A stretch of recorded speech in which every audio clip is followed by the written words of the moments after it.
और हम लोग इस समय मौजूद हैं ओम हरीश नीलावली जागीर सरकार के पीठाधीश्वर हमारे गुरुदेव भगवान साक्षात यहाँ पे विराजमान हैं और ये भविष्य वक्ता हैं।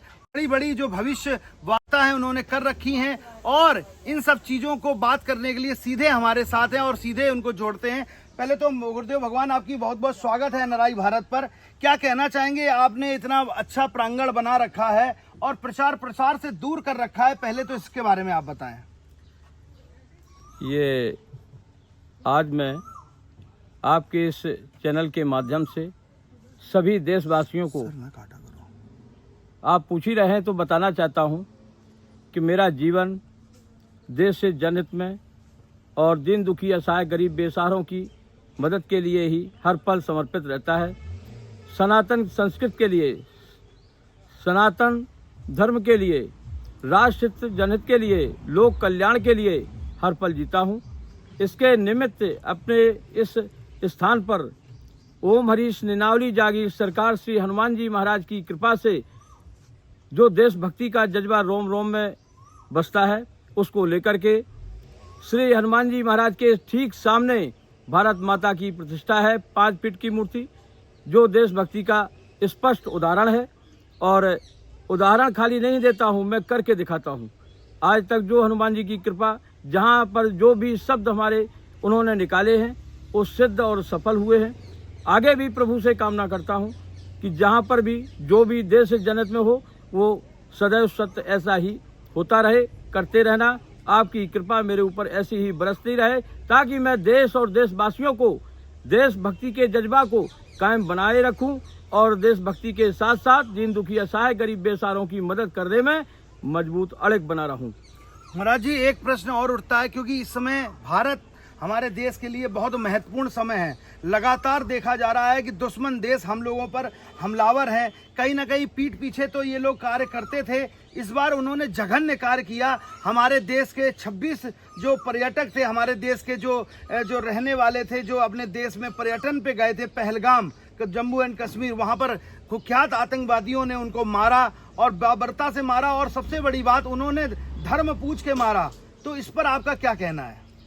अब इस पर तो कहना क्या है कि दिल रोता है। सच्चाई इसी बात की है। आज हमारा बेटा होता उस जगह पे तो हमारा दिल क्या करता, पहला चीज। और जो देश जाति को देख करके इन्होंने जो कार्य किए हैं ऐसे लोगों को, तो मैं तो यही समझता हूं कि किसी भी कीमत में, किसी भी हालत में सटे साठम समाचरित का व्यवहार करना चाहिए। इसमें जरा भी हिला हवाली नहीं हो। और मुझे पूर्ण विश्वास है कि आज भारत सरकार हमारी इस कार्य को करने में सक्षम है और करके दिखाएगी। एक प्रश्न और है, क्योंकि आप हमेशा भविष्यवाणी करते हैं, इस बार भारत देश बहुत ही आक्रामकता से, क्योंकि दुश्मन देश पर प्रहार के लिए तैयार है। क्या मानते हैं कितना बड़ा प्रहार होने वाला है दुश्मन देश पर? दुश्मन देश पर प्रहार क्या होने वाला है, आज हमारी भारत सरकार इसका बदला 24 की जगह, ये कोई ठिकाना नहीं है कि 24,000 2400 कितने से लेगी, ये कोई निश्चय नहीं है। लेकिन ये 100% मानिए कि सरकार किसी भी मायने में कमजोर नहीं रखेगी और इस बर्बरता को किसी भी मायने में हजम नहीं करेगी। और मैं तो किसी भी कीमत में इसको स्वीकार नहीं करता हूं। दिगंबत आत्माओं को मैं हृदय से नमन करते हुए उनकी आत्मा को प्रभु से आशा विश्वास के साथ पूर्ण यही कामना करता हूं कि प्रभु उनकी दिगंबत आत्माओं को शांति दे और जो उनके परिवारों को इस कठिन से कठिन समय को सहन करने की शक्ति दे और उनको आस्था भावना से भरपूर रखे, क्योंकि देशभक्ति में कमी नहीं होना चाहिए। साथ ही इसका 101% जो है जवाब बहुत जल्द आएगा। ये मैं आज भविष्यवाणी करता हूँ, बहुत जल्द आएगा। इसका टाइम ज़्यादा नहीं लगेगा। और 24 की जगह कितने होंगे ये कोई गिनती नहीं है। और मैं तो ये कहता हूँ वक्त पड़े तो मुझे भी बताया जाए, मैं संतों को लेकर सालों के घरों में घुस जाऊंगा। लेकिन ऐसे देश विरोधियों को, ऐसे हमारे धर्म विरोधियों को, ऐसे हमारे हिंदुत्व विरोधियों को कतई बर्दाश्त नहीं किया जाएगा।